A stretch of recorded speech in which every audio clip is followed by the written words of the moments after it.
Bonjour, Romain Villard. Aujourd'hui, je vais vous parler d'une formation obligatoire pour les personnes qui perçoivent des rémunérations en tant qu'intermédiaire d'assurance et pour les personnes qui demain souhaiteraient élargir leurs activités et avoir une rémunération complémentaire en devenant intermédiaire d'assurance. Pour que vous compreniez le contexte, je vous donne des exemples. Une agence immobilière qui fait de la gestion immobilière va proposer à ses clients une garantie de loyers impayés. Si ses clients la prennent, eh bien, elle percevra une rémunération qui correspond généralement à un pourcentage de ce que paye la personne, votre client, à l'assurance. Quand vous faites du syndic de copropriété, vous allez également proposer des multirisques immeubles, des propriétaires non occupants, des dommages ouvrages. Et quand vous faites de la transaction, vous pouvez également proposer des assurances du type multirisque habitation. Vous pouvez également proposer des propriétaires non occupants à vos investisseurs, mais vous pouvez également être en partenariat avec des sociétés qui proposent du rachat d'assurance invalidité décès lors d'un prêt immobilier. Donc le monde de l'assurance en immobilier est assez vaste et il permet, comme je vous le disais, de toucher une rémunération généralement intéressante et complémentaire à votre activité première. Pour percevoir ces commissions, il faut être inscrit à l'ORIAS.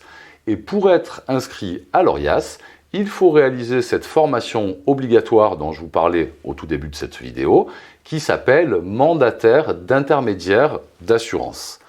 Comme dans le domaine de l'immobilier, ces assurances comportent une partie liée à la responsabilité civile, il va falloir passer le titre de mandataire d'intermédiaire d'assurance niveau 2.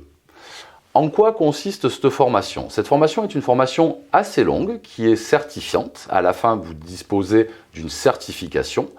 Elle fait 150 heures et elle va traiter des différents points relatifs à l'assurance. Elle se fait très souvent en e-learning.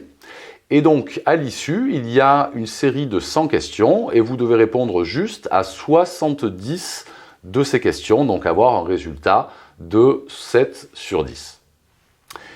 Pour vous assurer un maximum de réussite, nous avons mis en place une formation de 150 heures en e-learning et nous vous invitons en plus à une journée soit en présentiel, soit en visioconférence, durant laquelle nous allons vraiment traiter spécifiquement dans la première demi-journée du fonctionnement de l'assurance et de ce que vous devrez expliquer à vos clients, et dans la seconde demi-journée du fonctionnement spécifique des assurances en immobilier.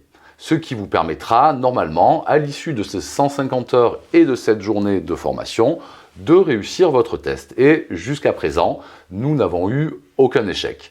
Enfin, dernier point, cette formation est éligible à tout type de financement. C'est-à-dire que si vous êtes salarié, votre OPCO va pouvoir vous financer et il vous la financera entièrement. Si vous êtes indépendant également, mais comme vous avez à la fin une certification, vous pouvez également utiliser votre compte personnel de formation, le CPF, afin de faire financer cette formation.